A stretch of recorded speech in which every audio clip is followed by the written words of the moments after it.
Hello everybody, it's jBrereton here again with another episode of Dominions 4. Let's have a look at what's going on. Someone has cast Global Enchantment, okay. Presumably that's either Niflheim or TNN, just based on the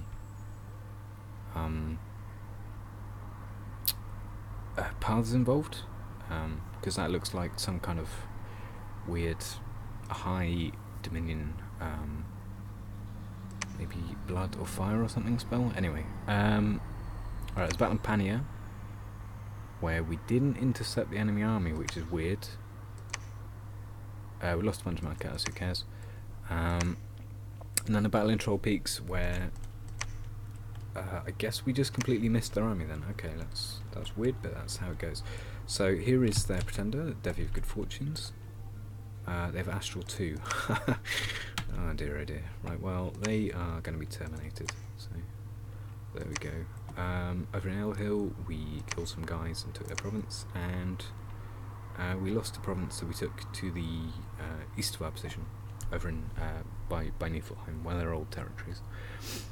So let's go through these units, because there's a couple of new ones here. Niflheim's we've seen before, but they can be quite dangerous with their level of air magic if they get it. There's a whole bunch of stuff like Wailing Winds if you give them a Skull Stick that they can cast, which basically forces some roll checks on everyone, which is bad for everyone who isn't them. Niflheim's we've seen before, obviously. Housecarl and Hirdman, same odds. These Jotun Wolves, though, are really good. They are a summon that all of the Vanir and Ramritz get, and they have Fear, which is, as mentioned when we were talking about our own Nightmare units, is very powerful when stacked, and 20 is certainly enough to cause big problems that way. Overall then a pretty mediocre turn, but that's where we're at. If we'd have patrolled with him instead of leaving, we would have been better off, but that's the way the cookie crumbles, as we say in the hood. How are we going to fight this then? So they might come and attack us, so I'm going to arm everyone up with the absolutely classic Communion Slave after the Magic Duel script. So basically, if their brains don't explode, and we don't really care if they do, then they will form a part of the Communion, and we can then use that to cast a better battle magic. This is Fandabidozi. If the brains do explode, well, so be it. But, you know, sometimes when you're trying to take over the world as an evil god, your underlings pay the price. That's just one of those. Right, Peak Kailasa Bless. I'm going to leave inside, I think. Let's give this skull some more skulls for 60 research. Do they stack or they don't? Okay. Trying to remember if they did or not. Let's go to Dust Soul over here then. So this guy's now up to 33 research. Pretends up to 60. Fandabidozi, this means we can finish off Alteration. And all of the Astral Mages, we need to give the Your Head Explode classic of Magic Duel followed by Communion Slave. Let's call that order 2, Bish Bash Bosh, and so on. And as well. Right. That's the gems he needs for Howl, which is a spell we definitely want to cast. Anything that ruins their scripting is good. Let's see what formation they're using, because this will have some effect on what we do. Okay, so these over here, these Celestial Soldiers, are kind of medium grade threat. Their protection is quite high, but they're overall not that dangerous, even with their bless. So it's these guys are the real problem, the Warriors of the 5 Elements. They have Strength of Spring, so they're currently at the weakest, where they have 6 hit points, which is quite desultory. However, now that there's Winter, it'll go up to 9, and then, or possibly even all the way up to 12 actually, and then in Spring itself they'll go up to 18, which is a big amount.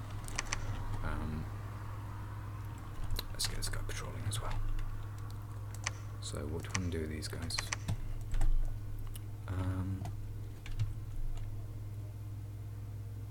Whispering Winds. Okay, this is another classic Magic Enhanced Global, where you get a whole bunch of free stuff and your provinces become better, and it's Alteration 5, whatever. Anyway, less saltiness about all that and more focusing on the future in this province. Let's go for that. Let's see if any of these want to become. Let's change this Communion Slave for a Communion Master on the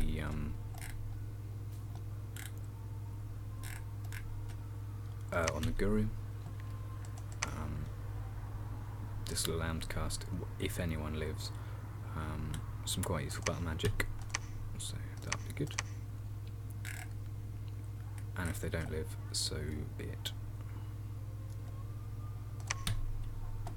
Okay, let's just make order 3, goes for all the Gurus.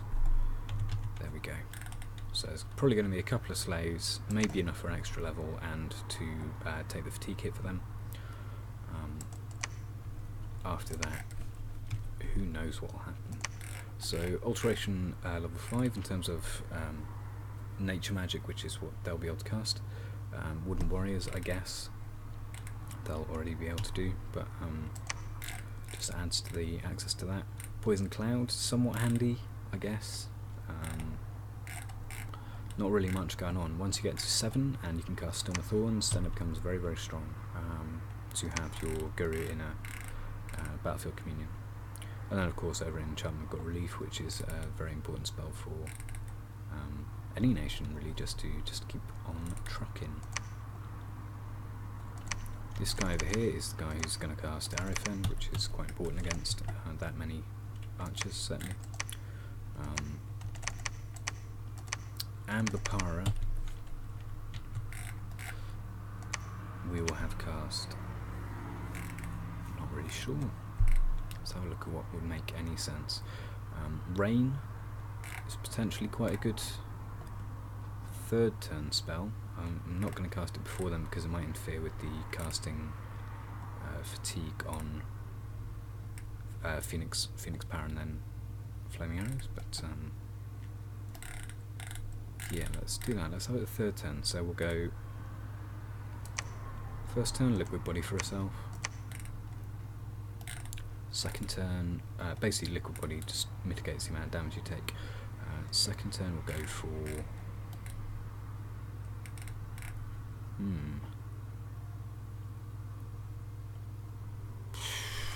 oh, Healing Rain, what on earth is that? That's pretty sick. Okay, so that's more or less a replacement for Rain, I think. Cool, I guess. Moss Body for herself, and then this weird Rain thing. Healing Rain, let's go for that. Phoenix Power and Flaming Arrow is already set up. This guy is also casting that. Yeah, I don't see a good reason why not to. The extra caster is certainly some good insurance, so I don't really have a problem with doing that. I think it's a pretty viable tactic. Let's get these guys over here. So let's have a think about where all these guys want to be. This guy being over there is fine. These Guru probably need to, and Yogi need to move to the back. Back-ish at least.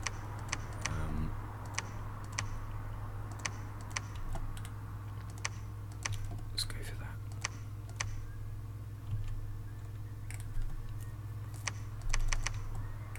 Maybe I'll do a quick cast of on the masters. Let's set up the next spell. So let's go for Personal Luck, because that's quite a worthwhile thing to cast. For higher HP guys, I'll probably do Twist Fate rather than Luck, but Luck is pretty good.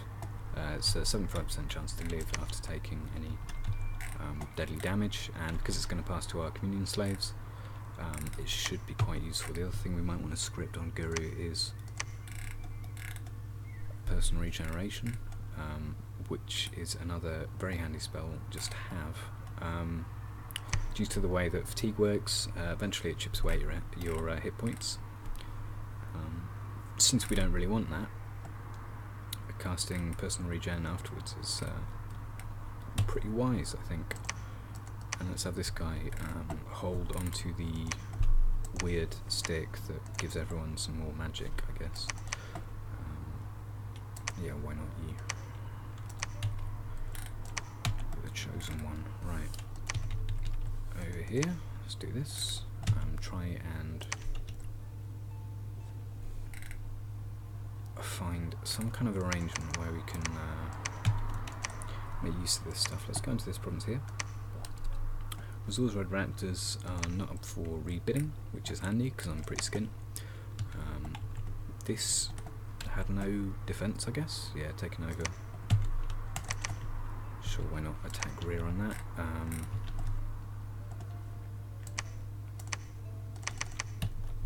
surprised we only got one of them, but so be it. We can try and have another crack at them using these nightmares, depending on what Niflheim decides to do. And let's give Niflheim some useful advice. So, if I was Niflheim, be thinking about summoning the well, as written here, the sea serpent thing at Conch 5 is unique, so you might not get it. But it does provide Serpent's Blessing.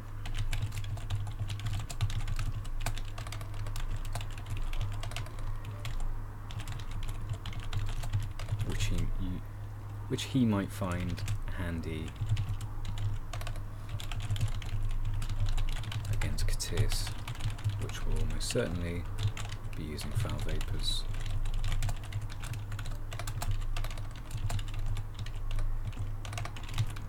Unless they are even worse than I think. Much love. Your friends in Kailasa. There we go. Okay. Let's try and get this a bit more stabilised. So pop that up. Going by the well, let's have a look at the spell. Going by the fact that we lost against those units, I'm guessing there's quite a lot of PD here. Yeah, there is. So that makes me hesitant to go into any of these provinces, specifically this one. It's quite valuable. If I was playing, I'd probably put quite a bit of PD in it, and I'm going to have to assume that he is. So I'm going to go for this Revenant instead. That's why I'm doing it. I still don't know really how this Fomorian War thing's going. I would love for them to just completely wipe each other out, so that if I somehow defeat this army, we can go just take over that whole area. But at the same time, I'm pretty sure that by now, due to Mamor the Heavens, which is one of these globals, Soramatia probably has quite a decent stock of gems and so on, as well as just money, because it's got a decent amount of growth.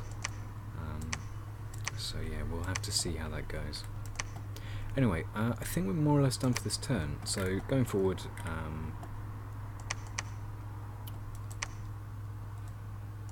I really want to take this province back, because the Amazons and especially the Crystal Sorceresses are very good. They are semi-disposable Mind Hunters if you manage to empower one of them in Earth Gems. Obviously we need to go back over old ground and do some more intense searching for Earth magic than we have already, but that's going to be enough future anyway, and we can kind of anticipate getting at least some random gems due to our scales. But yes, I think that's going to call it for the turn, so thank you very much for watching. See if there's anyone on bid actually. Yeah, why not hire Goethe for that few those few gold coins. Right, once again, thank you very much for watching. happen, jBrereton, and goodbye.